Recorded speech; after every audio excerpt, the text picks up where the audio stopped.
a royal victory. Harry and Meghan take the stage to rapturous applause at the Invictus Games closing ceremony as he praises ordinary people doing extraordinary things. Prince Harry and Meghan Markle addressed the packed closing ceremony of the Invictus Games on Saturday night in their last engagement in Australia before heading to New Zealand on Sunday morning.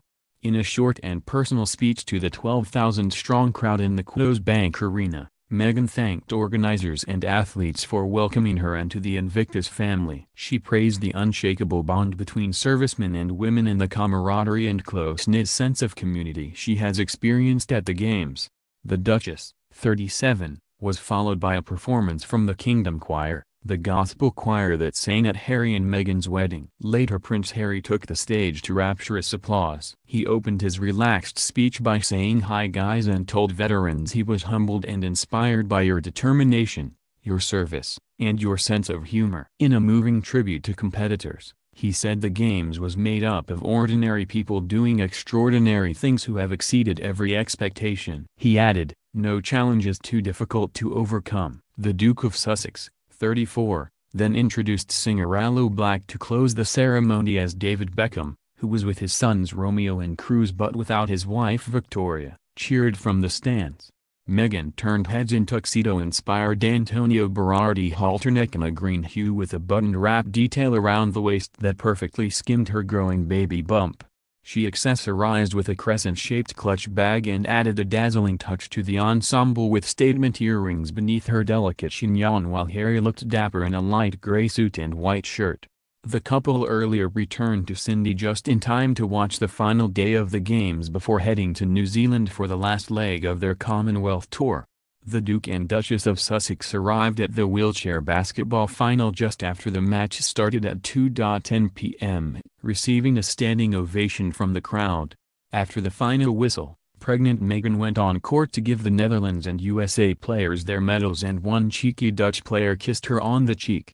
The bold move was technically a breach of protocol because the correct way for men to greet a member of the royal family is with a neck bow, from the head only, but informal Meghan touched the player on the shoulder and smiled as he kissed her. The Duchess was glowing in a $550 maroon crepe knit wrap top by Australian designer Scanlan Theodore. She wore a Remembrance Day poppy on her left side and paired the top with black tapered trousers and high heels. Harry donned a black Invictus Games polo shirt to show his support for the athletes along with gray trousers and brown shoes. Dozens of fans grabbed their phones and cameras to snap photos of the royal couple as they made their way down the steps between the stands to their seats, while others shook Harry's hand. They didn't join Prime Minister Scott Morrison, Defense Minister Christopher Pyne, and retired footballer David Beckham and Ian Thorpe in a reserved area, instead sitting with a group of uniformed soldiers.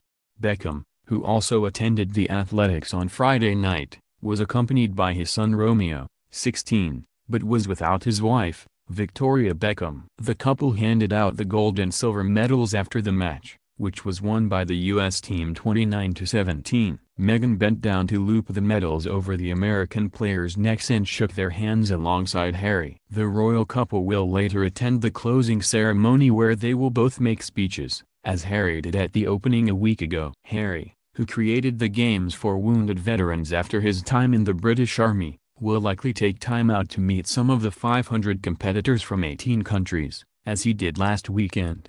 The couple's afternoon start to the weekend followed a late Friday night for the pregnant Duchess where they attended the Australian Geographic Society Gala Awards at the Shanghai La Hotel. Meghan dazzled the ball in an $18,000 black and white Oscar de la Renta cocktail dress and accepted a toy wombat and numbat as gifts for her upcoming baby.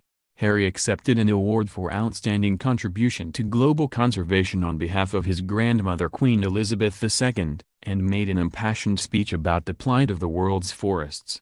"We cannot stand by and let our wildlife disappear from the earth and our fish from the seas. I think we can agree tonight that there cannot be any more excuses," he said. The event was just hours after their plane aborted its landing into Sydney Airport. Their Qantas charter flight from Tonga, a Boeing 737, pulled up from the runway seconds before touching down. Its pilot, Nigel Rosser, explained over the tannoy system that another plane on the runway had been slow to roll and the two aircraft were too close, so he decided to abort the landing.